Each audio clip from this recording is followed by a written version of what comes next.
자, 안녕하세요. 오래간만입니다. 자, 다시 한번 인터넷으로 강의를 하겠습니다. 오늘 저희가 배울 내용은 RC 회로예요. RC, RL. 그러니까 지금까지는 레지스터라는 것만 배웠었는데 지금부터 오늘 이 시간에는 캐패시터 그리고 인덕터라는 걸 또 배우게 됩니다. 그래서 그 두 가지의 특성이 뭔지 좀 알고 그 다음에 걔네들이 회로에서 어떤 역할을 하는지 뭐 그런 것들을 좀 얘기해 보려고 합니다. 먼저 지난 시간 수업 시간에 얘기했던 거를 좀 한번 다시 살펴보면은 저희가 여기 이렇게 컴퓨터가 있다고 해볼게요. 컴퓨터를 구동시키려면 어떻게 해야 되죠? 여기다가 전원을 연결해야 돼요.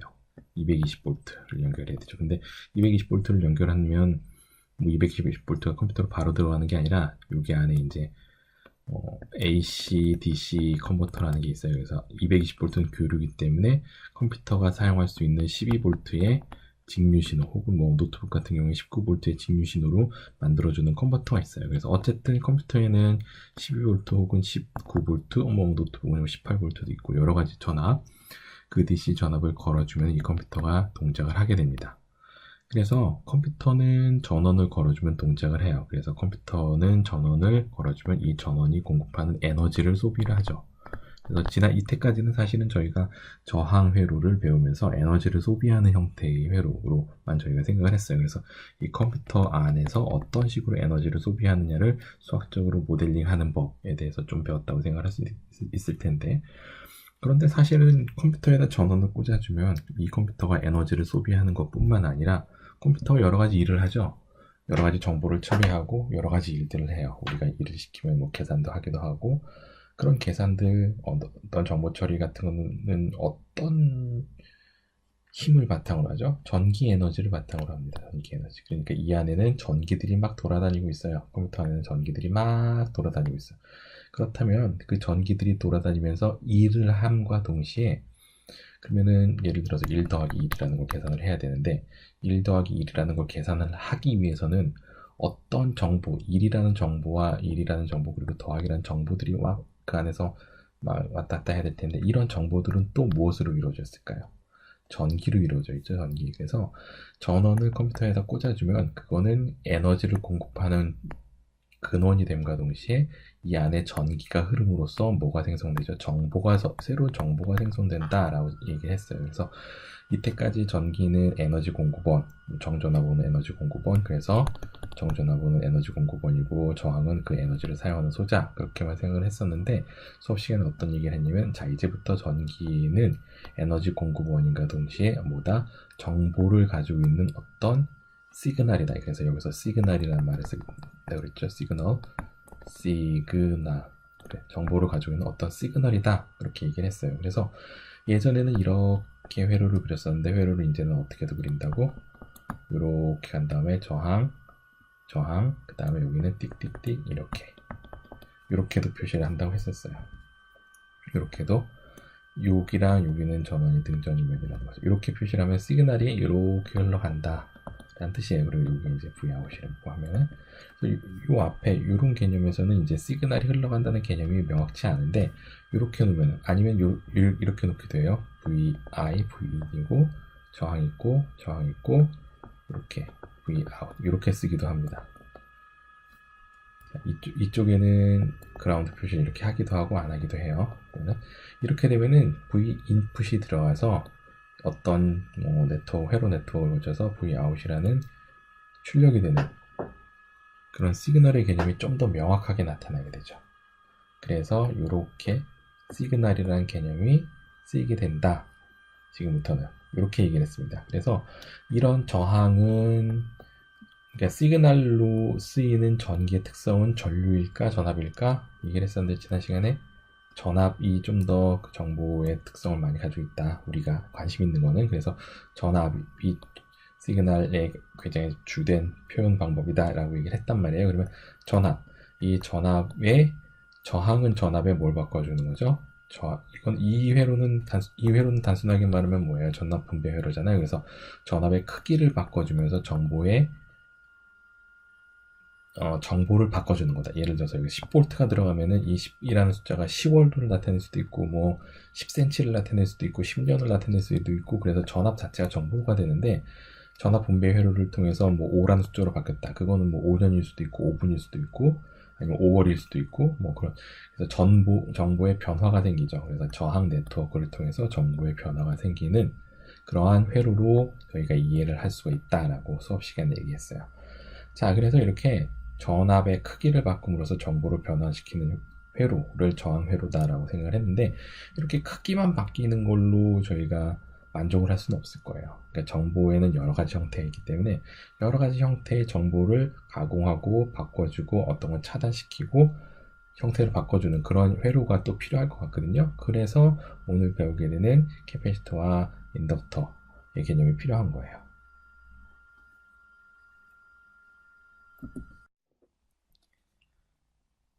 자, 그래서 캐패시터, 인덕터에 대해서 배워보겠습니다. 오늘은 뮤추얼 인덕터는 오늘은 뭐 그렇게 깊게 다루지 않을 거예요. 저희 실험 시간에도 뭐 다루지 않기 때문에. 그래서 지금까지는 레지스티브 서큐트 저항만 다뤘어요. 그렇지만 이번에 오늘 우리가 두 개의 새로운 컴포넌트를 배울 겁니다. 캐패시터, 인덕터. 근데 이 두 개의 컴포넌트는 패시브 컴포넌트예요. 무슨 얘기냐면은 자기가 에너지를 스스로 막 제너레이션 하진 않아요. 그런 거고요. 그래서 첫 번째로 배울 거는 이제 인덕터, 그다음에 두 번째로 배울 게 이제 캐패시터인데, 인덕터는 어떤 성질을 가지고 있냐면요. 기본적으로는 이제 이렇게 코어에다가 코일을 감아 놓은 형태로 되어 있어요.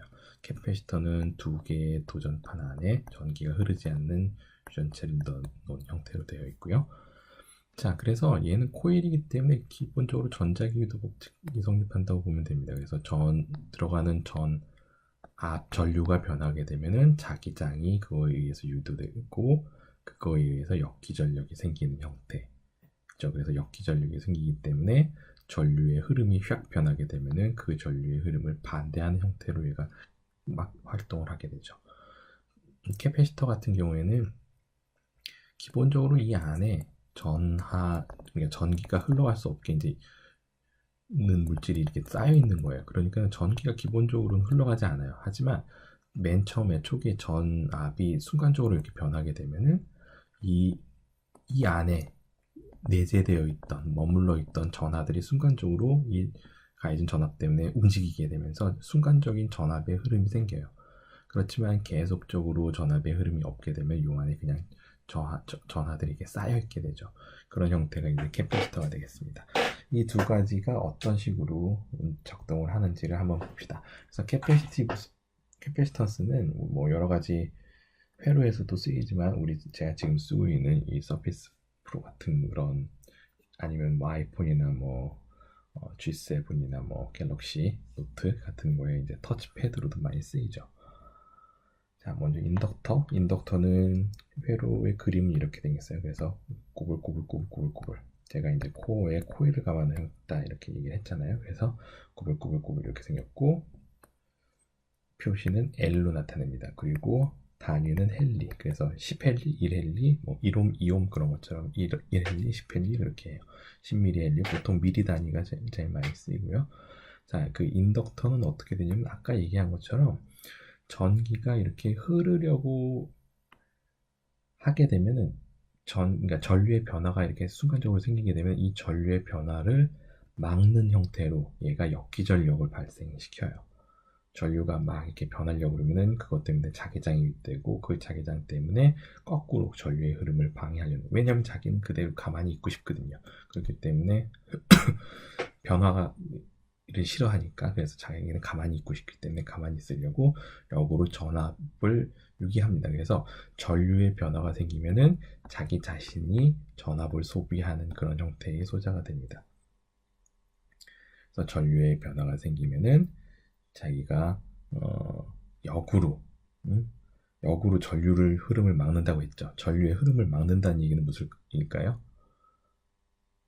전류의 흐름을 막는 소자가 뭐죠? 저항이죠. 저항. 그렇죠? 그러니까 전류의 변화가 생길 때 전류의 흐름을 막는 성질이 생긴다는 거예요. 그래서 인덕터는 전류의 변화가 있을 때 전류의 흐름을 막는 성질이 생긴다. 그러니까 전류의 변화가 있을 때 저항처럼 작동한다라는 뜻이겠죠. 그러면 전류의 변화가 없을 때는 어떻게 될까요? 여기서 딱 보면 그냥 길이 좀 꼬불꼬불하긴 하지만 그냥 길이에요. 길이 막혀져 있는 곳은 없어요. 그렇기 때문에 전류의 변화가 없다면 얘는 저항처럼 작동하지 않아요.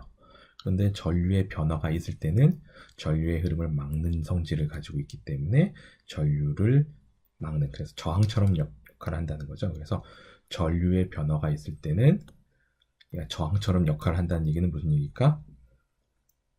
저항이 이렇게 있어요. 여기가 V1이야. 저항은 전류를 소모함으로써 전압을 떨어뜨리죠. 그래서 저항 자체가 전압을 쓰잖아요. 그러니까 전류의 변화가 있을 때는 이 코일이 전압을 사용하게 된다는 뜻이에요. 그래서 코일이 사용한 전압은 L 곱하기 dt, di 이렇게 됩니다. 그래서 전류의 변화가 있을 때는 이 코일이, 그러니까 인덕터가 전압을 소비하게 된다. 그런 소자다. 그런 뜻이에요. 그래서 전류의 변화가 없으면은 전압을 소비하지 않고 전압을 쓰지 않고 전류의 변화가 있을 때만 전압을 쓴다. 그렇게 생각하시면 되겠습니다.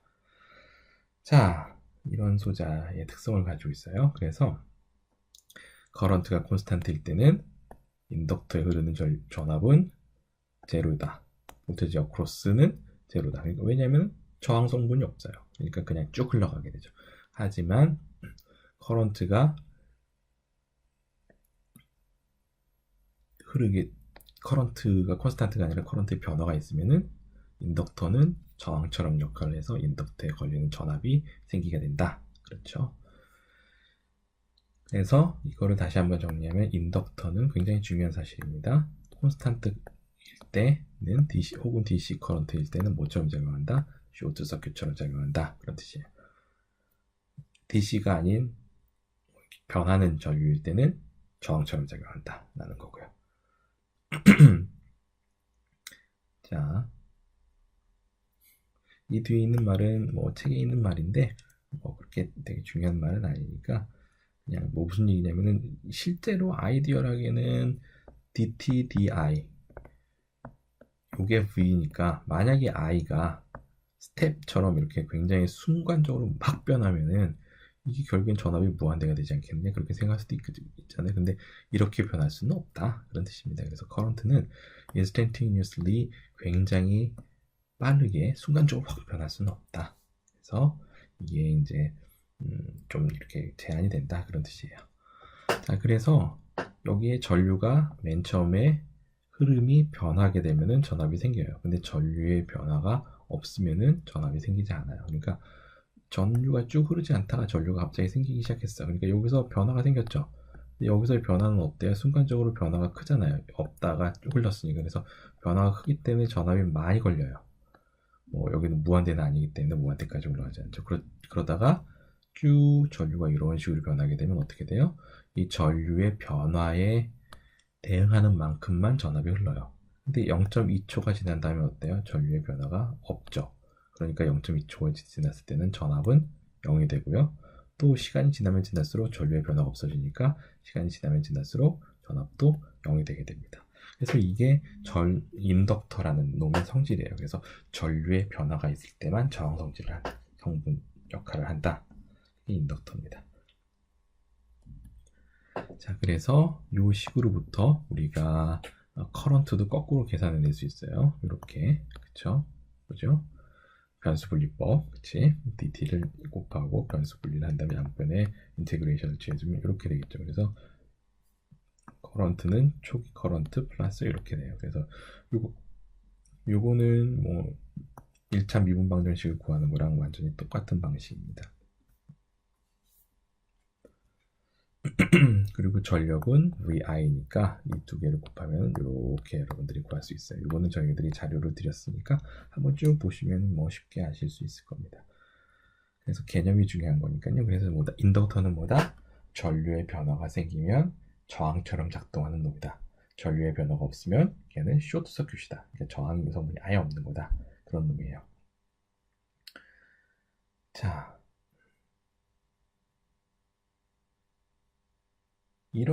근데 이런 소자가 왜 필요할까요? 신호를 처리하는 데 있어서 그러니까 저희가 지금 신호 입장에서 본다고 했으니까 신호의 입장에서 이런 소자가 왜 필요할까? 이걸 생각해 봐야 되는 문제인데요. 여러분들이 한번 생각해 보세요. 이렇게 표현이 되는 거는 무슨 의미일까? 그리고 우리에게 왜 필요할까? 한번 고민해 보도록 하세요. 전류의 변화가 있으면 전압이 생기는 소자가 왜 필요할까? 죄송합니다. 자, 다음으로 캐패시터에 대해서 한번 보도록 하죠. 캐패시터는 어떤 놈이냐면 아까 얘기했다시피 판때기 위에 요 안에 이제 전기가 잘 흐르지 않는 유전체가 이제 들어가 있는 놈이에요. 보통 기호는 C를 써요. 캐패시터. 그리고 단위로는 페라드를 써요. 그래서 1페럿, 2페럿. 그런데 페럿은 굉장히 큰 단위라서 보통 캐패시터는 뭐 마이크로페럿 혹은 나노페럿 혹은 피코페럿 정도의 크기를 가지고 있어요. 예를 들면은 뭐 100마이크로페럿 정도 되는 캐패시터도 요 정도 크기예요. 1000마이크로페럿이면 뭐 요 정도 크기까지 돼요. 실제로 요 크기, 그러니까 A4 사이즈 요만한 크기. 그리고 뭐 이거보다 더 크다. 그래서 뭐 밀리페럿 정도가 되면 되게 커야 돼요. 그래서 실제로 우리가 쓰는 거는 마이크로, 나노, 피코, 나노나 피코를 많이 쓴다. 마이크로도 못 쓰지만 그래서 이 정도 사이즈를 가지고 있다라고 볼 수 있고요. 자, 얘의 성질은 뭐냐면요. 이렇게 판 안에 유전체가 있기 때문에 여기 이게 전류가 이렇게 쭉 흐르기 계속 흐르고 있을 수가 있을까요? 연결이 안 돼 있기 때문에 전류가 흐를 수 없겠죠. 그래서 전류는 흐를 수가 없어요. 여기는 기본적으로 평상시에는. 그런데 어떤 때는 전류가 흐르냐면요. 여기 사이에 이쪽과 이쪽 사이에 전압의 차이가 생기면, 그러니까 전압의 차이가 생기면 전류가 흐를 수 있어요. 전압은 전류가 안 흘러도 전압은 걸릴 수 있거든요. 그래서 전압의 차이는, 그래서 두 개의 전이차가 변화가 생기면, 이 전압의 차이에 변화가 생기면, 이때 전류가 흘러갈 수 있어요. 이거를 왜 그런지를 알려면은 먼저 쿨롱의 법칙부터 나아가 봐야 되는데, 쿨롱의 법칙이라는 게 Q = CV라는 게 있어요. 그래서 캐패시터에 차지되는 전하량은 캐패시턴스 곱하기 전압, 여기 양단에 걸리는 전압이라고 표시가 되는데, 그래서 차지는 볼테지에 비례하게 되게 돼요.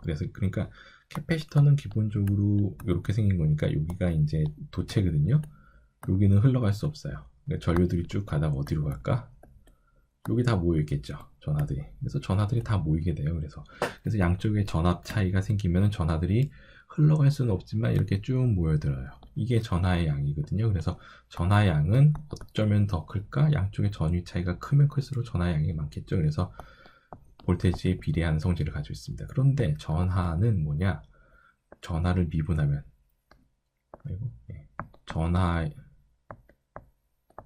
전하를 시간에 대해 미분한 게 뭐죠? 양변을 시간에 대해서 미분한, 이게 바로 전류가 되죠. 그래서 전류는 전압의 미분값, 그래서 전압의 변화가 생기면은 그때 전류가 흐른다, 그렇게 되는 겁니다. 그래서 캐패시턴스의 물리적인 동작에 대해서는 여러분들이 유튜브라든가 뭐 인터넷 찾아보면 많이 나올 거예요. 그래서 기본적인 아이디어는 여기 원래는 전하가 이렇게 쭉 원래는 있어요. 원래는 있는데 이쪽에 전압이 상태가 바뀌게 되면은 그 상태가 바뀐 곳으로 전하들이 이렇게 끌려갑니다. 순간적으로 끌려갑니다. 그래서 순간적으로 끌려가서 전압이 바뀌는 순간 여기 있는 전하들이 끌려나가기 때문에 순간적으로 전류는 흐른다.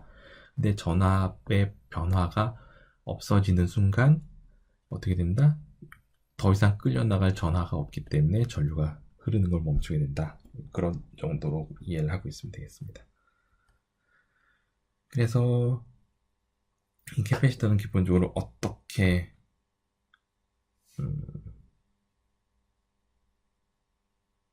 Theory Operation 여기 제가 써놨네요. 그래서 이걸 쭉 읽어보시면 되겠습니다. 그래서 제가 지금 해드린 얘기가 지금 여기 잘 나와 있는 거고요. 그래서 이 캐패시턴스는 마이크로 피코나 뭐 마이크로 혹은 나노 같이 굉장히 작은 단위다라는 거고요. 이게 기본적으로 이렇게 생겼다고 했기 때문에 평상시에는 전류가 흐른다? 안 흐른다. 그러니까 변하지 않는 전압이 있을 때 전류는 흐르지 않는다. 그래서 변화가 없을 때, 터미널의 양단에 걸린 전압의 변화가 없을 때, 콘스탄트일 때는 커런트는 흐르지 않는다. 그러니까는 이걸 다른 말로 하면은 얘는 DC 블로킹이다 얘기를 해요. 블로킹. DC 전압이 걸려 있으면은 전류가 흐르지 않는다. 반면에 K 인덕터는 뭐였어요? DC 패싱이었죠. 그렇죠? DC에서는 패싱이었어요. 여기는 변화가 있으면 어떻게 돼? 변화가 있으면은 저항 역할을 해서 변화는 막아주는 역할을 하는데, 반면에 얘는 DC가 있을 때는 워킹 역할을 해요. 그래서 DC가 있을 때는 완전히 끊어져 있는 회로처럼 이제 동작을 하게 됩니다. 그래서 전압이 변화가 없을 때는 전류가 전혀 흐르지 않는다. 전압이 변화가 없을 때는 전류가 흐르지 않는다 라는 것만 이해해 주시면 되겠습니다. 자, 그래서 전압에 변화가 생길 때만 커런트를 흘리게 된다 라고 이해를 하면 되겠고요. 자, 그래서 이거를 에너지 측면에서 보면은 VI에서 I는 VC DTdV 이렇게 되겠죠. 그래서 요거를 쭉 풀어보면 이렇게 된다. 이거는 뭐 여러분들이 자료를 보시면 쉽게 이해하실 수 있을 거예요. 자, 오늘을 배울 게 많으니까 좀 빨리 나가죠. 그래서 이 캐패시터랑 인덕터가 물리적으로 어떤 의미를 갖는지, 그리고 수학적으로 어떤 의미를 갖는지는 점점 배워보다 보면, 얘네들을 좀 더 배워보다 보면 좀 더 이해하기가 쉬울 거예요. 그래서 지금은 이런 소자가 있다. 그런데 이런 소자는 굉장히 기본적인 소자이다 정도만 알아두세요. 저희가 1학기 때 전기회로 배울 때, 그리고 공수 배울 때 얘기했던 거는 있죠. 그렇죠? L은 뭐랑 같다? 미케니컬 회로에서 M이랑 같다. 그리고 C는 뭐랑 같다? 미케니컬 회로에서 C분의 1은 K, 스프링 콘스탄트랑 같다. 그래서 L은 매스랑 같은 역할을 하고 스프링은 캐패시턴스랑 같은 역할을 한다. 그렇게 얘기는 했었어요. 왜 그러냐면 이제 L은 에너지를 전기 에너지, 전자기 에너지로 왔다 갔다 변화시켜주는 거고, C라는 놈은 기본적으로 전하를 모으고 가지고 있는 애기 때문에 스프링처럼 에너지를 가지고 있는 놈이라서 그런 역할을 한다 이렇게 얘기를 했었거든요. 그래서 우리가 미케니컬 시스템에서 MK 그리고 뭐였지? 댐퍼 요거 세 개가 굉장히 중요한 역할을 했었잖아요. 이 댐퍼는 뭐랑 같냐면은 댐퍼는 R이랑 같아요. 그래서 요 MKC 요 세 개가 되게 중요한 역할을 했던 것처럼 1대1 대응되는 RLC도 굉장히 중요한 역할을 하거든요, 실제로. 그래서 실제로 중요한 역할을 하게 되는데, 이런 것들이 또 수학적으로 어떤 의미를 갖는지는 점점 더 공부를 해가면서 배우도록 합시다. 자, 이번에는 이 인덕터들이 시리즈로 연결될 때 혹은 패러렐로 연결될 때 어떻게 되는지 한번 볼게요. 인덕터가 하나, 둘, 세 개가 이렇게 시리즈로 연결되어 있어요. 그러면은 어떻게 될 것 같아요? 그냥 전류가 그냥 쭉 흐르게 되는 거니까 인덕터는 마치 저항이 세 개가 그냥 쭉 연결된 거랑 비슷해 보이죠? 생긴 것도 저항이랑 비슷하고. 그래서 이퀴벌런트 인덕턴스는 두 개, 세 개의 합이랑 같아요. 패러렐로 연결돼 있을 때는 저항이 세 개가 병렬로 연결된 거랑 비슷하게 생겼잖아요, 생긴 것도. 그래서 이퀴벌런트 인덕턴스는 패러렐 연결이 된 저항과 같아요. 이게 왜 그러냐면요, 지금 우리는 V equal L dt di라는 식을 가지고 있잖아요. 그러니까 우리가 저항 같은 경우는 V equal IR 이라는 식이 되죠. 얘는 V equal L dt di 이런 식으로 돼요. 그래서 전압과 전류가 서로 비례해요. 저항에서는. 여기서도 전압과 전류가 서로 전류의 변화가 서로 비례하는 관계를 갖게 되죠. 그래서 저항과 똑같은 형태로 합성 저항 시리즈랑 패러렐에 대해서 합성 저항이 성립이 되는 거예요.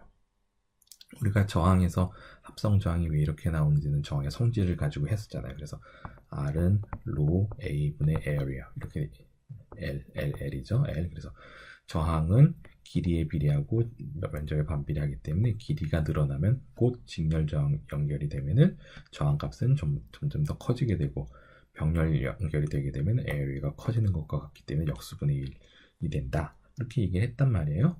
그러니까 여기서도 두 개의 관계가 이런 식으로 같게 서로 비례하기 때문에 마찬가지 관계가 성립이 되는 겁니다. 그래서 저항과 인덕터는 이퀴벌런트 인덕턴스, 이퀴벌런트 저항 측면에서 서로 같게 계산이 된다. 반면에 캐패시턴스는 어떻게 될까요? 캐패시턴스는 아까 맨 처음에 나온 게 뭐였죠? Q equal CV에서 나왔어요. 꽉 씹어. 이거를 미분을 해서 I는 C dt dV 이렇게 나왔죠. 근데 우리가 저항 같은 경우는 V equal IR이었어요. 그럼 V equal IR 형태로 바꾸려면 어떻게 되지? dt dv는 c분의 1 i 이렇게 되죠. 그러니까 c분의 1로 역수가 들어가요. 여기. 아하, 역수가 들어가니까 어떻게 돼? 아까 정에서도 생각했던 것처럼 아하, 얘는 직렬 연결일 때 거꾸로 역수로 계산이 되겠구나. 병렬 연결이 되면 어떻게 돼? 역수의 역수가 되니까 아하, 직렬 연결인 것처럼 연결이 되겠구나. 우리가 알 수 있을 거예요. 이거를 수식적으로 계산을 할 수도 있어요. 그러니까 키르히오프 법칙이죠. 그러니까 키르히오프 법칙을 따라서 이렇게 전류가 쭉 흐르면 전류는 같아야 되니까 전류가 같으려면 캐패시턴스가 어떻게 돼야 되느냐, 그걸 구해보면은 이렇게 쉽게 구할 수도 있습니다. 근데 개념적으로 구해보면은 이렇게 된다는 거예요. 그래서 캐패시턴스의 캐패시터들이 직렬 연결되어 있을 때 이퀴벌런트 캐패시턴스는 저항이 병렬 연결되어 있을 때랑 마찬가지로 푼다. 그리고 캐패시터가 병렬 연결되어 있을 때 이퀴벌런스 캐패시턴스는 저항들이 직렬 연결되어 있을 때랑 마찬가지로 푼다. 그렇게 개념적으로 이해하고 있으면 될 것 같습니다. 다음은 뮤추얼 인덕턴스인데, 뮤추얼 인덕턴스는 이렇게 인덕터가 두 개가 이렇게 가까이 붙어 있으면 무슨 일이 벌어지냐? 여기 전류가 변화하게 되면 얘가 이제 자기장이 유도되고 그 자기장이 유도되는 것 때문에 이 전류의 흐름을 방해하는 성질이 생긴다고 그랬죠. 그렇기 때문에 얘가 저항 성분이 생기기 때문에 엄밀하게 따지면 저항 성분이고, 그거를 영어로 하면 임피던스 아니면 리액턴스라고 할 수 있는데, 그 리액턴스가 생기기 때문에 저항 성분이 생기기 때문에 전압이 걸린다. 그렇게 얘기를 했는데, 여기서 전류의 흐름 때문에 자기장이 유도될 때 만약 옆에 코일이 있다면 얘한테 어떻게 될까요? 이 자기장이 코일에 걸리게 되면 코일에는 변화하는 자기장이 느껴지는 거죠. 변화하는 자기장이 코일에 걸리게 되면 어떻게 되죠? 그렇죠. 전압이 전류가 유도되잖아요. 그래서 전류가 또 이렇게 흐르게 돼요. 그래서 얘의 변화가 생기면 얘가 같이 따라서 올리게 돼요. 그래서 그러면 뭔가 두 개 사이에 연결이 없는데, 회로적으로 보면 연결이 없는데 막 이렇게 연결된 것처럼 영향을 받아서 나오니까, 그러면 수학적으로 요거 사이에 눈에는 보이지 않지만 뭔가 두 개 사이를 연결해주는 뭔가가 있겠구나 라고 해서 그거를 뮤추얼 인덕턴스라고 저희가 정의를 합니다. 그래서 뮤추얼 인덕턴스는 이 첫 번째 코일과 두 번째 코일 사이에 상호적인 인덕턴스를 말해요. 그래서 그렇게까지만 이해를 하고 있으면 되겠고요. 요 뒤에 것들은 저희가 우리는 많이 안 다루니까, 이제 이건 트랜스포머 같은 걸 할 때 다루게 될 텐데 많이 안 다루니까 우리 전기회로 시간에 배웠던 거 정도, 그 정도만 생각하면 될 것 같습니다. 그래서 그 정도만 생각하면 되고요. 혹시 필요하다면 요 페이지만 이제 여러분들이 나중에 그냥 참고로 볼 수 있도록 하면 되겠어요. 여러분들이 아마 풀 일은 많지 않을 거예요, 우리 학교에서는. 자, 그래서 뮤추얼 인덕턴스를 좀 더 가까이 보자. 이것도 하지 않을 거예요. 자, 이것도 그냥 넘어갑시다. 그래서 지금까지 캐패시터, 인덕터에 대해서 이제 배워봤는데, 이런 것들이 진짜로 왜 쓰이는지는 아직은 잘 모르겠어요. 그렇죠? 그런데 그냥 전기회로는 수학적 모델링이라고 했는데, 그럼 그냥 수학적인 모델링이라는 측면에서는 그럼 과연 효용이 있을까? 일단 그것부터 먼저 생각해 봤으면 좋겠어요. 그래서 이걸 생각해서 한번 우리 수업 시간에 얘기를 해보도록 합시다. 자, 이제 조금 어려운 건데요. 1차 RL, RC 직렬 회로에 대해서 우리가 리스폰스를 공부해 보도록 할게요. 이게 좀 할 게 많아요. 장수는 20페이지밖에 안 되지만, 자, 오케이, 해봅시다. 먼저 내추럴 리스폰스라는 걸 배울 거예요. 내추럴 리스폰스는 말 그대로 내추럴이니까 자연적인 거잖아요. 그래서 자연적으로, 무슨 뜻일까? 외부에서 입력이 들어오지 않아도 지 혼자 스스로 자연적으로 나오는 리스폰스 출력값이다, 그런 거예요.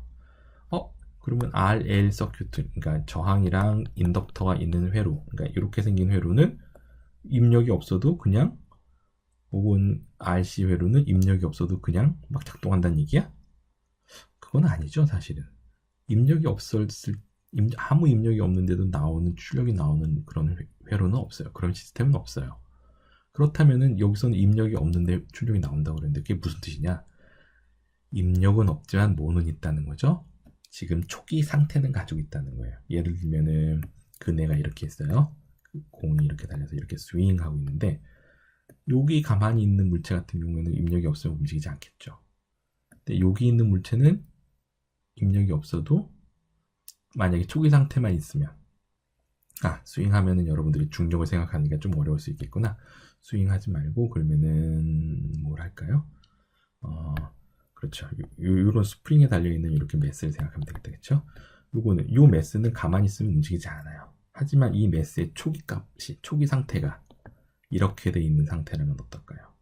초기 상태가 이렇게 돼 있는 상태라면 얘는 외부에서 가해준 힘이 없지만 뭐 때문에 축적된 에너지 때문에, 그쵸? 초기 값에 의해서 초기 값을 만들어주는 축적된 에너지 때문에 얘는 외부에서 힘을 주지 않더라도 움직이게 될 거예요. 그렇기 때문에 지금 여기서 내추럴 리스폰스라는 얘기는 무슨 의미냐면은 외부에서 힘이 없어도, 외부에서 전원이 들어가 있지 않아도 L 혹은 C의 안에 축적되어 있는 에너지, 축적되어 있는 전하, 축적되어 있는 전압 같은 것들 때문에 리스폰스가 나오는 것을 의미합니다. 그러니까 이건 뭐냐면은 마치 뭐 같냐면은 1차 미분 방정식의 호모지니어스 이퀘이션의 솔루션을 구하는 거랑 비슷해요. 그러니까 y 프라임 플러스 ay는 0. 호모지니어스 이퀘이션이잖아요. 얘 제너럴 솔루션 있죠. 제너럴 솔루션은 y equal exponential minus at 이렇게 나오게 될 거예요. 여기 C라는 게 붙죠? 이 C를 어떻게 구하죠? 이니셜 컨디션으로 구하죠. 이니셜 컨디션이 0이면은 얘는 그냥 0이에요. 그렇지만 이니셜 컨디션이 있으면 리스폰스가 있잖아요. 이거랑 비슷한 개념입니다. 그래서 이니셜 컨디션이 있게 됐을 때 그것에 의해서 나타나는 리스폰스, 이게 이제 내추럴 리스폰스입니다. 그러면은 그래서 얘는 이니셜 프로블럼은 호모지니어스 프로블럼, 호모지니어스 이퀘이션의 솔루션을 구하는 거랑 완벽하게 똑같아요. 그래서 우리가 지금 다룰 회로는 이렇게 생긴 회로 아니면 이렇게 생긴 회로입니다. 이거보다 좀 더 복잡한 회로는 뭐 1학기 때 정규 회로 시간에 했지만 이번 실험에서는 하지는 않을 거예요. 자, 그러면 결국에 문제는 여기서 L, R, C들이 그 이니셜 컨디션, 그러니까 초기 에너지를 자기가 가지고 있을 수가 있겠느냐 하는 문제인데요. 캐패시터는 생각하기 쉬워요. 캐패시터는 전하들을 이렇게 품고 있는 애들이기 때문에 자기가 전하를 품고 있으니까 전하들이 이쪽에 몰리는 거랑 이쪽에 몰리는 전하들이 달라져요. 이쪽에 플러스 볼테지, 이쪽에 마이너스 볼테지가 연결되어 있기 때문에 이쪽에는 마이너스 전하, 이쪽에 모이는 전하랑 이쪽에 모이는 전하가 달라지겠죠. 그렇기 때문에 이쪽에는 플러스니까 이제 마이너스가 되겠고, 이쪽에는 마이너스니까 플러스가 이쪽으로 당겨질 거예요. 그러면은 기본적으로 요 내부적으로도 플러스 마이너스 전위차가 생기기 때문에 이 외부에서 가해준 전압이 없어지는 순간 이 내부의 플러스 마이너스 전하의 모임이 다르기 때문에 내부적으로 전위차가 발생하게 돼요. 그래서 캐패시터는 안에 내부적으로 전하들이 모여있기 때문에 전압이라는 게 에너지가 포텐셜이 있겠다 생각할 수 있어요. 저항은 그런 축적하는 성질이 전혀 없기 때문에 얘는 에너지를 다 써버리는 소재이기 때문에 얘는 이니셜 컨디션에 의해서 뭐 이렇게 축적하고 있을 게 없어요. L 같은 거는 뭐가 있을까요? L은 어떤 게 있을까요? 자, L은 이 안에 초기 전류를 가지고 있을 수 있어요. 얘는 캐패시터는 초기 전압을 가지고 있을 수 있었는데 얘는 반면에 초기 전류를 가지고 있을 수 있어요. 이거는 V는 L, dt, di라고 하는데 이거로 풀려면은 양변을 이렇게 적분을 했었죠. 적분을 해서 풀면은 앞에서 어떤 값이 나왔죠? 앞에 걸 좀 가볼까요? 인덕터 이거 봐요. I는 이렇게 나왔었죠. 그래서 I는 전압이 대한 적분과 그 다음에 초기의 전류값 이렇게 계산을 할 수 있었거든요. 그래서 인덕터에는 초기의 전류값이 있을 수가 있어요. 캐패시터에 초기의 전압이 있을 수 있는 것처럼 초기의 전류가 있을 수 있어요. 왜 그러냐면요. 지금 초기에 여기에 전압이 생기려면은 뒤에서도 보겠지만 어떻게 해야지 이 초기 값을 가지게 할 수 있냐면 회로를 이런 식으로 구성을 해야 돼요. 왜냐면 맨 처음부터 아무것도 없는 이 부분이 이제 맨 처음부터 아무것도 없는 상태라면은 여기에 초기 값이 있을 수 없죠. 초기 에너지를 넣어줄 수 없죠. 그래서 초기 에너지를 넣어주려면은 뭔가 회로가 이미 맨 처음에 구성이 되어 있어야 되는데 시간이 0일 때는 여기가 붙어 있는 거예요. 그렇게 되면 어떻게 되죠? 이렇게 전류가 이렇게 흘러나가게 되죠. 인덕터는 전류의 변화가 없을 때는 그냥 저항 성분이 전혀 없기 때문에 전류는 계속 이쪽으로 흘러가기 시작할 거예요. 그러다가 얘를 딱 띄면 어떻게 될까? 그 흘러가던 전류가 그냥 갑자기 빡 멈춰버릴까? 그렇지 않단 말이죠. 전류가 막 흘러가고 있던 순간이었는데 갑자기 스위치를 띄면서 전류의 변화가 생겼죠. 전류의 변화가 생기면 인덕터는 어떻게 된다고? 전압을 만들게 된다고 그랬어요. 그렇기 때문에 이런 형태로 동작이 되게 되면은 이 초기 전류에 의해서 그 전류의 변화가 생기는 거기 때문에 전압을 만들어내요. 그래서 L도 초기 값을 가질 수가 있게 됩니다. 전압을 가지고 있는 소자가 돼요. 이 전압을 가지고 있는 소자이기 때문에 여기 저항이 또 붙게 되면 그쪽으로 전류를 쏴줄 수 있는 거죠. 그래서 L도 초기값을 가질 수 있어요. 그래서 이렇게 Natural Response는 L과 C가 가질 수 있는 초기값에 의해서 리스폰스가 어떻게 나오는지 보는 겁니다. 자, 그래서 이거를 한번 풀어봅시다. 자, T가 0보다 작을 때 스위치는 열려 있어요. 그러면 아까 얘기한 것처럼 전류는 L 쪽으로 다 흘러가게 될 거예요. 그러다가 T가 0일 때 스위치가 딱 띄어져요. 그러면은 전류의 변화가 생겼죠. 전류의 변화가 생기기 때문에 이 L에는 뭐가 생겨? 전압이 걸리게 돼요. 전류의 변화가 생기면은 전압이 6이 된다고 했잖아요. 그래서 L에는 전압이 6이 돼요. 전압이 6이 되면 어떻게 돼? 에너지 포텐셜이 생긴 거니까 여기에 R에 전류가 흘러갈 수 있는 토대가 마련이 된 거예요. 여기에 전위가 생기지 않았다면은 이쪽 부분이 없을 때 여기에 전위가 걸리지 않았다면 전류가 안 흘리겠죠. 그런데 전압이 생겼기 때문에 전류가 흘러가게 돼요. 그래서 볼테지가 생기게 되고 그것 때문에 I가 생기게 됩니다. 그래서 이 회로만 따로 띄워보면 어떻게 되냐면요. 맨 처음에 IS라는 초기 커런트가 흐르는 형태 이 회로로 모델링을 할 수가 있어요. 왜냐하면 스위치를 띄기 전엔 여기 IS라는 전류가 흐르고 있었거든요. 그런데 스위치를 딱 띄는 순간 IS라는 전류가 어떻게 됐, L의 인덕터에 흐르는 전류가 어떻게 됐다? 초기 전압을 만들었기 때문에 그래서 이 초기에 IS가 흐를 때 그 전압이 6이 되면서 전류가 이렇게 쭉 흘러가게 되는 그런 회로가 됩니다. 그래서 이런 회로로 바뀌게 되면은 이 회로는 어떻게 해석을 할 수 있느냐? 자, 먼저 초기 전류는 IS라고 했어요. 그리고 여기에 전압이 걸린다고 그랬죠. 여기 걸리는 전압이 이렇게 된다고 그랬어요. 그리고 KVL을 우리가 쓸 수 있죠. KVL. 요 메쉬니까요. 그래서 KVL을 쓸 수 있고 혹은 뭐 KCL을 써도 상관없고 그래서 여기에 걸리는 전압은 여기서 소모되는 전압과 같다라고 우리가 풀 수 있겠죠. 근데 여기에 걸리는 전압이 어떻게 된다? 요거죠, 요거. 그래서 요 부분이 인덕터에 걸리는 전압, 그리고 요 부분이 저항에서 소비되는 전압. 이거의 합이 대수합이 0이다라는 KVL을 쓸 수가 있어요. 그래서 요런 방정식을 얻을 수 있어요. 이게 뭐죠? 1차 미분 방정식이죠. Ordinary Differential Equation. 그래서 1차 미분 방정식을 얻을 수 있고 초기 값이 이렇게 돼요. 그러니까 이 문제는 뭐가 되냐면은 Natural Response, RL 회로의 Natural Response는 전류에 대한 1차 ODE를 구하는 문제랑 같아져요. 그래서 이 1차 ODE를 푸는 문제가 됩니다. 이건 어떻게 풀면 되죠? 변수 분리법으로 풀면 돼요. 그렇죠? 변수 분리법으로 풀어도 되고 나중에는 나중에 또 배우겠지만 라플라스 트랜스폼으로 풀어도 되고 아니면 캐릭터리스틱 이퀘이션을 찾아서 이렇게 풀어도 상관없습니다. 그래서 여러 가지 방법으로 풀면 됩니다. 그래서 어쨌든 1차 미분 방정식을 풀면 된다. 푸는 문제다. 그래서 이니셜 컨디션이 있는 1차 미분 방정식을 푸는 거기 때문에 솔루션은 어떻게 된다? 이렇게 된다. 근데 요거 이렇게 외울 필요는 없어요. 외울 필요는 없죠. 그러니까 간단하게 어떻게 되죠? 그러니까 L, Y 프라임 플러스 R, Y는 0. 이렇게 생긴 거나 마찬가지예요. 근데 I라고 쓸까요? L, I 프라임 플러스 R, I는 0. 이런 문제예요. 그러면 어떻게 돼? 캐릭터리스틱 이퀘이션을 구해도 되죠. 요거는 이제 기본적으로 우리가 잘 아는 꼴이기 때문에 얘의 솔루션은 I는 exponential 람다 t의 형태가 된다는 걸 알고 있어요, 우리가. 그렇죠?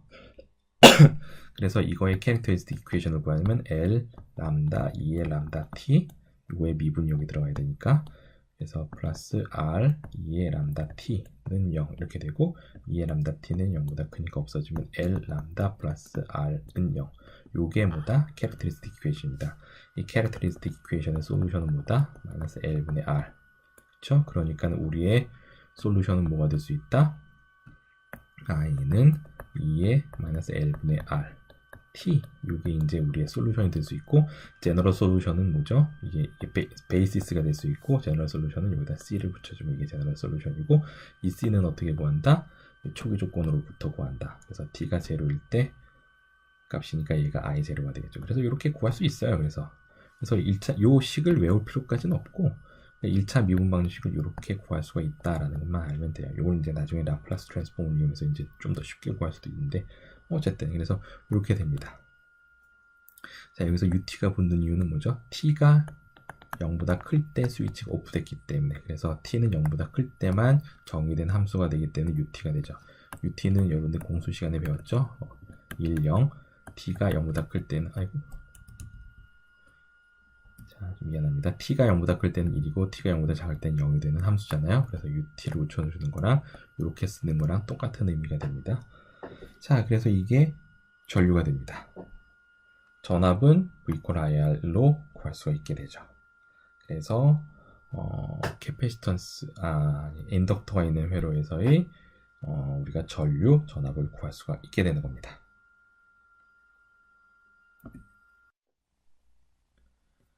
자, 앞에 나온 솔루션을 구해보면 i는 i0 exponential minus l분의 rt 이거였죠. 자, 앞에서 보면은 네, 맞습니다. 여기에서 이제 t가 0보다 클 때만 있었는데 이거를 그림으로 그려보면 다음 그림과 같이 됩니다. t가 0보다 작을 때는 없다가 t가 0보다 작을 때는 0이다가 여기서부터 이렇게 쭉 이렇게 생기는 거죠. 이 책에 보면은 그래퍼 이렇게 되어 있는데 사실은 이거는 정확하게 맞지는 않아요. 그래서 이론적으로는 여기서 갑자기 이렇게 쭉 생기는 게 맞다. 그런데 이렇게 되면 이제 전류가 너무 순간적으로 너무 많이 변하기 때문에 이렇게 표현을 한 것 같은데, 하여튼 수학적으로는 이렇게 표현이 되는 게 맞습니다. 그래서 그 전에 회로를 보면은 이제 I가 흐르지 않아요. 여기에 연결되어 있을 때는. 왜냐면은 전류가 다 이렇게 흐르기 때문에 이쪽으로는 흐르지 않아요. 그러다가 이게 떨어지는 순간 I가 흐르기 시작하기 때문에 이렇게 표현하는 게 좀 더 맞을 것 같습니다. 자, 이때 파워는 I 제곱 R이기 때문에 이렇게 다음과 같이 계산이 된다. 이렇게 쉽게 이거는 계산할 수 있을 겁니다. 자, 여기서 exponential 위에 뭐 L분의 RT 이렇게 돼 있었죠. I0. 여기서 이 exponential 위에 있는 놈, 이 놈이 무슨 의미를 갖느냐면은 예를 들어서 2의 마이너스 3t 이렇게 있으면 2의 마이너스 t 이거랑 두 개를 비교해 보면 어떨까요? 요거 같은 경우에는 이렇게 감소하는 거죠. 시간이 지나갈수록. 요거는 어떻게 되지? 훨씬 더 빨리 감소하죠. 그래서 요 위에 붙어 있는 요 개수의 크기가 얼마나 빨리 감소하느냐, 얼마나 천천히 감소하느냐를 나타내줘요. 그래서 이 숫자의 역수 r분의 l을 우리가 타임 콘스턴트라고 불러요. 그래서 요거는 어떻게 되냐면 i0에 2의 마이너스 타임 콘스턴트분의 1t 이렇게 되는 거죠. 그래서 타임 콘스턴트라고 부르고, 이 타임 콘스턴트가 크다는 얘기는 무슨 얘기일까? 타임 콘스턴트가 크다는 얘기는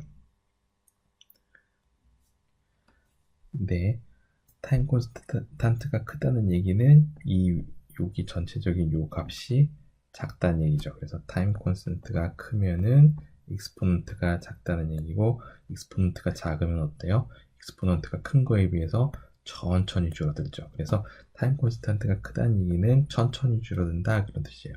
타임 콘스턴트가 작다는 얘기는 타임 콘스턴트가 작다는 얘기는 익스포넌트가 크다는 얘기고, 지수가 크다는 얘기고, 지수가 크면 어때? 더 빨리 줄어들어요. 빨리. 그래서 타임 콘스턴트는 얼마나 빨리 줄어드냐, 줄어드는 시간이랑 관계돼요. 그래서 타임 콘스턴트가 크면은 줄어드는 시간이 길다, 그렇게 보시면 되겠습니다. 자, 그래서 얘는 무조건 어떻게 되어 있냐면 여기 지수에 마이너스가 붙어 있기 때문에 무조건 0으로 줄어드는 형태예요. 그래서 얘는 시간이 지나면 무조건 없어져요. 그래서 왜 무조건 없어질까? 회로에서 지금 L이 있었고, 여기 뭐가 있어? 저항이 있죠. 여기 L이 있고 저항이 있죠. 이 저항이 에너지를 소비하기 때문이죠. 이 저항이 에너지를 소비하기 때문에 시간이 지나면은 전류는 점점 줄어들 수밖에 없어요. 그래서 얘는 무조건 T가 무한대로 갈 때 전류와 전압 항상 0이 되는 놈이 돼요. 그래서 얘는 시간이 무한대로 갈 때는 항상 0으로 돼요. 그리고 시간이 짧은 순간에만 값이 존재하게 되죠. 왜냐면요, 여기서 R은 보통 수십 킬로 그렇게 되잖아요. L은 어때요? L은 밀리헬리 단위가 많다고 그랬어요. 마이크로리나. 그러니까 이 값 자체가 굉장히 작은 값이죠. 그래서 굉장히 빨리 디케잉 되는 놈이라는 얘기예요. 그래서 굉장히 빨리 없어져요. 그래서 이렇게 빨리 없어지는 이러한 리스폰스를 뭐라고 그랬냐면 우리가 트랜지언트 리스폰스라고 했어요. 예전에. 그래서 과도 상태 응답이라고 얘기해요. 그래서 굉장히 짧은 이니셜 피리어드에만 어떤 리스폰스가 있게 되고 스테디 스테이트 정상 상태, 즉 시간이 많이 흐른 다음에는 리스폰스가 없어지는 놈이에요. 그래서 트랜지언트 리스폰스, 스테디 스테이트 리스폰스 중에서 트랜지언트 리스폰스만 있고 스테디 스테이트에서는 0 값을 갖는 게 이런 그 내추럴 리스폰스의 특징입니다. 자, 그래서 어떻게 풀어요? 이니셜 커런트를 찾고 이퀴버런트 서킷을 구한 다음에 find ODE를 찾아서 ODE를 풀면 돼요. 그래서 ODE를 찾게 되면 얘는 항상 뭐다? exponential 마이너스 타우분의 1t의 형태를 띠게 된다. 그래서 타우를 찾고 I0를 찾으면 풀 수 있다는데 여기서는 이제 체계 같은 경우에는 이렇게 문제를 외워서 풀어라고 되어 있는데 그게 조금 회로가 복잡할 경우에는 그렇지 않을 수도 있기 때문에 이 방식을 따르는 게 좋겠습니다. 자, 생각해 볼까요? 직렬 연결 회로에서는 전류는 일정하지 않는가? 한번 고민해 봅시다. 자, 그 다음에 RC 회로예요. RC 회로는 기본적으로 이렇게 생긴 회로예요. 맨 처음에는 이쪽으로 붙어 있어요. 그래서 전압이 저항과 캐패시터에 붙어 연결되어 있죠. 그래서 전압이 인가되면은 맨 처음에 전압이 인가되는 순간에는 캐패시터에 흐르겠지만 기본적으로 전압이 변하지 않으면 어떻게 된다고? 전압이 변하지 않으면 캐패시터에는 전류가 흐르질 않죠. 그래서 전류가 흐르지 않고 있어요. 하지만 이 안에는 뭐가 저장되어 있다? 전하가 저장이 되어 있다. 그러다가 T가 0이 되는 순간 스위치를 이쪽으로 땅 돌리게 되면 어떻게 되는? 이쪽으로 땅 돌리게 되면 무슨 일이 생겨요? 여기 안에 차지되어 있던, 그러니까 캐패시터 안에 쌓여있던 전하들이 이렇게 나오기 시작하죠. 그래서 전류가 흐르기 시작합니다. 근데 이 R 때문에 전류가 계속 소비되긴 전압이 계속 소모가 되죠. 그래서 얘는 초기에 그 전류를 흘릴 수 있는 뭘 가지고 있다? 초기 전압을 가지고 있다. 그리고 이 초기 전압 때문에 전류가 흐르기 시작하고 이게 R에 의해서 계속 소모되는 형태가 된다. 그래서 이 루프에서 KCL을 구할 수가 있을 거예요. 우리가 왜 앞에서는 왜 KVL이고 얘는 KCL이냐? 여기서도 KVL을 구할 수가 있어요. 근데 KVL을 구할 수가 있는데 지금 우리가 아는 사실이 뭐냐면 얘는 이니셜 볼테지를 알고 있잖아요. 그러니까 전압에 대한 식으로 만들어주기 위해서 그 KCL을 구하는 겁니다. 그래서 왜냐면 I는 C dt dV라는 식이 있기 때문에 전압을 구하려면 I에 관한 식을 만들어야 되는 거거든요. 그래서 KCL을 이용해요. 그래서 들어가는 전류랑 나가는 전류가 같다. 그래서 이쪽 캐패시터에서 만들어주는 전류가 뭐? 그렇죠. 요거죠. 그리고 얘가 소비하는 전류가 뭐? R분의 V. 그래서 이게 0이다라는 우리가 ODE를 만들 수가 있습니다. 그래서 이 ODE를 풀면 돼요. 그래서 RL 회로나 RC 회로나 마찬가지예요. RL 회로에서는 커런트가 이니셜 컨디션으로 주어지고 RC 회로에서는 볼테지가 이니셜 컨디션으로 주어진다. 그거만 틀려요. 왜 그러냐? 인덕터는 전류의 변화가 있을 때만 저항 역할을 하는 거고 전류의 변화가 없으면 그냥 쇼트 서큐트. 캐패시터는 전압의 변화가 있을 때만 저항 역할을 하고 전압의 변화가 없을 때는 오픈 서큐트 역할을 하기 때문에 그렇습니다. 그래서 두 개는 서로 같다. 근데 전류 전압 사이 관계만 반대로 되는 거다. 그렇게 생각하시면 되고요. 그래서 OD 이걸 풀면 됩니다. 이니셜 컨디션은 이렇게 되고요. 그러면은 우리가 값은 이렇게 된다는 거 우리가 금방 알 수 있어요. 왜냐면 RC V 닷 플러스 V는 0이기 때문에 RC 람다 플러스 1은 0이고 람다는 마이너스 RC 분의 1 이게 이제 아이겐밸류가 되고요. exponential 마이너스 RC 분의 1t C가 이게 V가 되겠죠. 그래서 C는 뭐다? V0. 그래서 요게 답이 됩니다. 그래서 이런 답을 얻을 수 있고요. 마찬가지로 UT, T가 0보다 클 때만 값을 갖게 되고요. 커런트는 이렇게 돼요. 왜냐면 I equal R분의 V니까 R만 나눠주면 구할 수 있어요. 그래서 이게 솔루션이다. 솔루션은 이렇게 되죠. 앞에서 인덕터에 흐르는 커런트 봤던 것처럼 똑같이 이렇게 됩니다. 그래서 이것은 이렇게 구할 수 있어요. 그래서 뭐 비슷한 방법으로 구할 수 있고요. 비슷한 방법으로 파워와 에너지도 구할 수 있어요. 그래서 이건 넘어가고 비슷한 식으로 타임 콘스탄트도 우리가 정의합니다. RC분의 1 마이너스 T 이렇게 되었었기 때문에 이 부분 역수 요 RC 부분을 우리가 타임 콘스탄트라고 정의하고 이게 리스폰스가 얼마나 빠르냐 얼마나 느리냐 타임 콘스탄트가 크면 리스폰스가 느리다 시간이 오래 걸린다 그런 뜻이죠. 이렇게 우리가 정리할 수 있겠습니다. 그래서 이것도 정리해 보면은 똑같은 방식 똑같은 4가지 단계에 거쳐서 우리가 회로만 찾아내면은 굉장히 간단한 C랑 R이랑 섞여 있는 회로 그 다음에 VG라는 초기 값을 가지고 있는 회로만 찾아내면 그 다음에 ODE를 만들어서 풀면 돼요. C가 있는 회로는 무슨 ODE? K, KCL 쉽죠? C가 있으면 KCL 인덕터가 있으면 뭐? KVL 그렇죠. 그래서 C가 있으면 KCL을 써서 뭐에 관한 식으로 나타내? 볼테지에 대한 식으로 나타내고요. 인덕터가 있으면 KVL을 써서 뭐에 관한 식으로 나타내? 커런트에 관한 식으로 나타내면 됩니다. 그래서 ODE를 찾아서 풀면 되겠습니다. 자, 그 다음이 이제 스텝 리스폰스인데요. 이 스텝 리스폰스는 저희가 수업 시간에 따로 또 얘기를 하도록 할게요. 이 스텝 리스폰스는 그러니까 이거는 이거예요. non-homogeneous ODE예요. 그러니까 초기 값이 없을 때, 혹은 초기 값이 있어서 상관은 없어요. 초기 값이 없을 때 혹은 있을 때에 또 뭐가 있어야 돼? 그렇죠. 입력이 있는 경우. 입력이 있는 경우에 그래서 입력이 순간적으로 띡 스위치를 닫으면서 이쪽으로 확 들어가는 경우 여기에서 스위치가 없으면 어떻게 될까요? 스위치가 없으면 수업 시간에 답해 봅시다. 스위치가 없으면 어떻게 될까? 이것만 답을 얘기할까요? 스위치가 없으면은 인덕터는 전압의 변화가 없기 때문에 곧 전류의 변화도 없기 때문에 전압을 흐르지 않죠. 아니 전압이 흐르지 않는 게 아니라 전류가 저항 성분이 없죠. 그래서 만약에 스위치가 없으면은 인덕터는 저항으로 동작을 하지 않기 때문에 전류가 그냥 확 흘러요. 그래서 얘는 무슨 회로나 같아?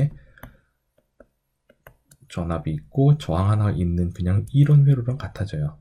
스위치가 없다면 이 L이 아무 역할도 안 하는 거죠. 그래서 스위치가 여기서 반드시 있어야 된다. 그래서 스위치가 있을 때 리스폰스가 어떻게 나오냐 구하는 건데 얘는 뭐다? non-homogeneous ODE를 푸는 거다. 그래서 non-homogeneous ODE는 어떻게 풀었죠? 입력이 있을 때 the method of undetermined coefficient 모수책에서 배웠던 그 방식으로 풀거든요. 혹은 라플라스 트랜스폼. 그래서 이 부분에 대해서는 저희가 수업 시간에 좀 더 한번 배우고 그 다음에 실험을 하도록 하겠습니다. 그래서 이 부분은 자료는 준비했으니까 여러분들이 한번 보세요. 그러면은 기본적으로 이런 ODE를 만들 수가 있고요. 앞에 ODE랑 똑같아요. 앞에 ODE에서는 여기가 0이었죠. 근데 지금은 여기가 0이 아니라 VS 입력이 있다는 것만 달라요. 이거의 ODE를 푸는 거야. 이거 ODE는 어떻게 푼다? 라플라스 트랜스폼, the method of separation variable 할 수도 있고 라플라스 트랜스폼을 풀 수도 있고 그래서 풀게 되면은 이렇게 전류를 풀 수가 있고 그걸로부터 전압을 구할 수 있다 라는 건데 이 부분은 우리가 나중에 다음 시간에 라플라스 트랜스폼을 배우고 하면은 좀 더 쉽게 푸는 방법들이 있으니까 이 정도 선에서 마무리하고요. 그 다음에 실험을 하면서 좀 더 자세한 얘기들을 또 좀 해주도록 하겠습니다. 그래서 RC의 스텝 리스폰스까지도 다 그렇게 하고요. 그래서 이런 것들은 결국엔 나중에 어떻게 된다? 이게 결국에는 ODE를 푸는 거다. ODE를 풀 때 우리가 제일 쉬웠던 방법이 뭐였죠? 라플라스 트랜스폼이었어요. 그러니까는 회로가 있으면 그 회로에 대해서 노드 이퀘이션이라든 볼테지든 메쉬 커런트든 어떻게든지 회로를 미분 방정식 형태로 풀고 KCL을 쓰든 KVL을 쓰든 그 다음에 ODE를 세운 다음에 그걸 라플라스 트랜스폼을 이용해서 풀면 돼요. 그래서 이런 부분들은 다음번 한 번 더 저희가 배워야 될 것 같아서 오늘은 이 정도로 하기로 하고요. 1차 미분방정식과 회로의 관계, 전류를 구해야 되는가, 전압을 구해야 되는가, 어떤 걸 구해야 되지? 라는 문제는 한번 생각을 해보고 여러분 수업 시간에 얘기해 봅시다. 그래서 수업 시간에는 이번 주에는 실험을 따로 하기는 하는데 여러분들이 할 필요는 없고 제가 실험을 할 거예요. 제가 실험을 하는 걸 예를 들어서 보여주면 그걸 앞에서 나와서 구경을 하고 실제로 여러분들이 자리에 가서 같이 한번 따라해 보면서 이니셜 컨디션이 있을 때 어떻게 되느냐, 스페셜 리스폰스가 있을 때 어떻게 되느냐, 그런 것들을 좀 살펴보는 실험을 하도록 할게요. 그리고 오늘 좀 모자라게 조금 그냥 스킵하고 넘어갔던 스텝 리스폰스에 대한 내용은 다음번에 페이저라든가 그 다음에 라플라스 트랜스폼을 좀 배운 다음에 그 다음에 조금 더 얘기를 하도록 할게요. 자, 수고 많으셨습니다, 오늘.